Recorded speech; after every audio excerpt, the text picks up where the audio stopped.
My dear students, welcome back to my YouTube English channel, English with Malik Sir. In the previous segment of the verb series, we have very clearly discussed about the non-finite verb form, the definition of non-finite verb form, classification of non-finite verb forms, and side by side various uses of non-finite verb forms with suitable examples and explanations. As we have already discussed that verb is a leading part of speech without which the sentence is meaningless, without which neither a clause nor a sentence can be formed. That's why you are expected to know very clearly about different types of verbs what I have already discussed. It is not only useful for the basic learners, it is also very useful for the advanced learners so that they can get benefit in their academic, in their competitive examinations, side by side in their day-to-day speaking and writing. Okay, the today's topic of our discussion is based on causative verbs.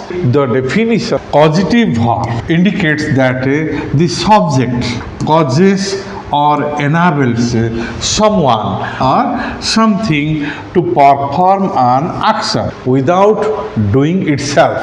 In this case, the subject causes another person or thing to do the work by paying or asking or convincing or compelling or permitting or arranging or assisting or requesting or giving responsibility to somebody or something. Remember, make, have, get, let, have. These are the most common causative verbs. Each follows a specific sentence structure and express different meanings. Let's see how. The first causative verb is make. Make expresses the meaning force or compel or instruct or cause. The structure is subject plus make plus object plus base verb or bare infinitive. What is base verb?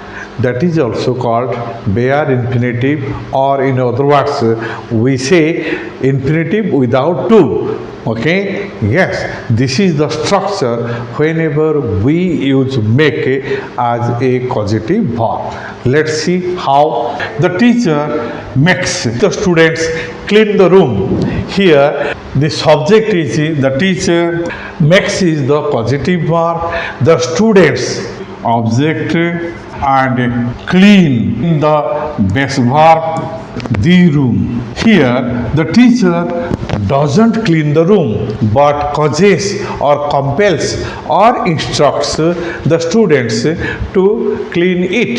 So here the action of cleaning is not done by the teacher, it is done by the students. Therefore here make has been used as a causative verb. Another example, my boss made me work overtime on weekend. Here, my boss is the subject, made is the causative verb, me, object, work, base verb, overtime on weekend. It means my boss compelled or forced me to work overtime on weekend. Generally, after make verb, bare infinitive is used. Remember.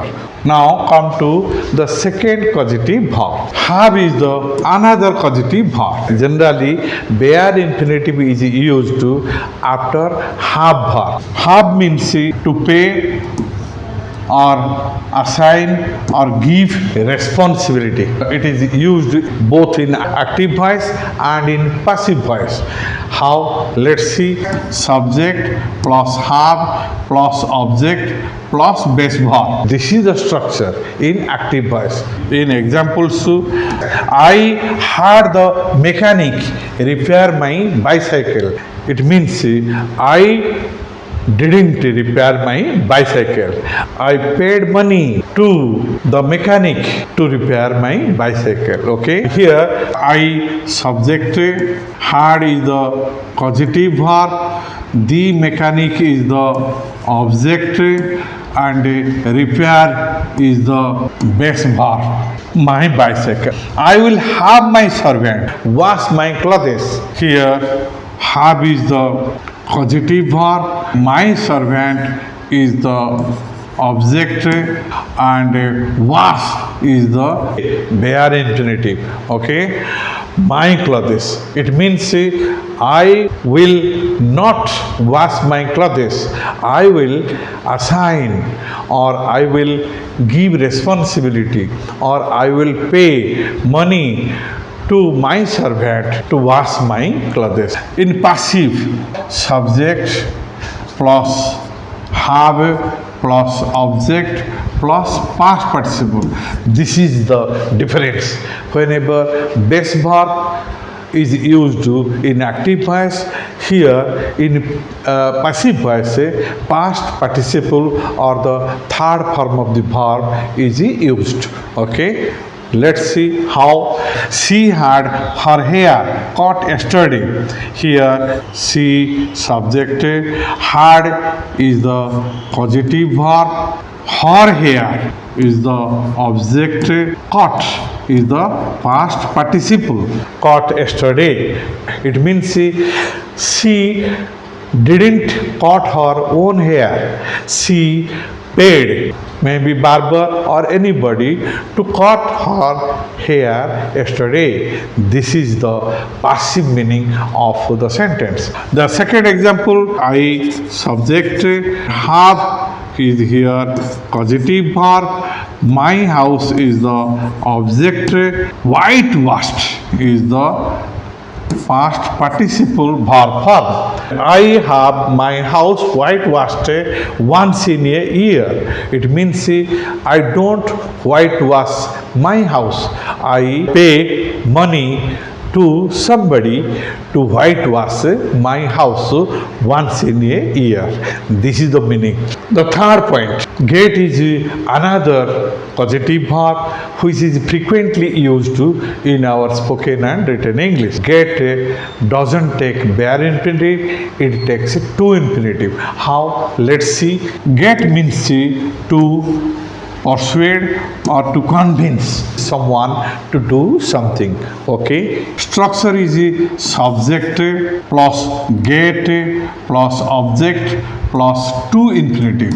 It should be carefully remembered. Examples, she gets her maid servant to wash the dishes. It means she doesn't wash the dishes herself. Okay, she gets or persuades or pays her maid servant to wash the dishes on her behalf. Here, she is the subject, get is the causative verb, her maid servant is the object, to wash is the to infinitive. I got my friend to help me move the furniture. I subject, got is the causative verb, my friend is the object, to help is the to infinitive. It means I didn't move the furniture myself. I persuaded or convinced my friend to help me in moving the furniture. This is the meaning of this sentence. Come to the point 4. Let is another causative verb. It means to allow or permit.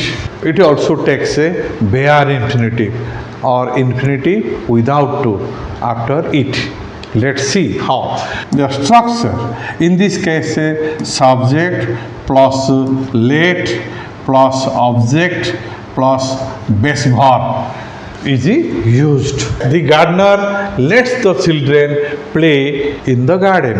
The gardener is the subject, lets is the causative verb, the children is the object, and play is the base verb. It means the gardener permits or allows the children to play in the garden. The guard won't let the car enter the premises. The guard is the subject, let is the causative verb, won't is modal which helps the causative verb let, the car is the object, and enter is the base verb. It means the guard won't permit or allow the car enter into the next idea, that is help. Help is another causative verb which is frequently used in our spoken and written English. It means assist or enable. The structure is here subject plus causative verb, that is help, object, and help can take either to infinitive or bare infinitive. Both are accepted. Therefore, it has been written within bracket. How? Let's see here. My friend, subject, helped is the causative verb, and me is the object. Okay. Leave the box or to leave the box. Both are accepted. It means I didn't leave the box alone. My friend helped me, enabled or assisted me to lift the box. Another, she will help her grandfather to go across the road. Here, she is the subject, help is the causative verb, and will is the modal supporting the verb help. Her grandfather is the object. We may say to go or go. Both are correct. Across the road. It means her grandfather will not go across the road himself. She will enable or assist her grandfather to go across the road. This is the meaning of this sentence. Nota bene, besides these 5 main causative verbs, we also take the help of a number of other causative verbs like allow, permit, force, compel, require, persuade, cause, pay, request, etc. can carry causative meaning, okay, with to infinitive. In this case, we don't use bare infinitive, we use to infinitive. How? Heavy rain causes rivers to overflow. Remember here, heavy rain subject, causes is the causative verb, rivers is the object, to overflow, yes, to infinitive. Rivers don't overflow automatically. Heavy rain causes rivers to overflow. This is the meaning. The traffic rule is the subject, instructs is the causative verb, all the drivers is the object, to wear is to infinitive. Seat belt, because for safe driving, seat belt is very necessary for the drivers of driving vehicles of 4 wheels. Okay, yes, and the traffic rule instructs all drivers to wear seat belt. In this way, we can use causative verbs in our spoken and written English. With this, I conclude today's segment. Hope you must have enjoyed this class. Causative verb is really another very interesting verb which is frequently used in our spoken and written English. Therefore, I advise you to go through the structures, the examples, and the ways I explained you, and remember as well as apply it in your day-to-day life so that you can feel comfort at the time of speaking and writing. Thank you for being with me. See you in the another unit with a new item on grammar. Till then, goodbye.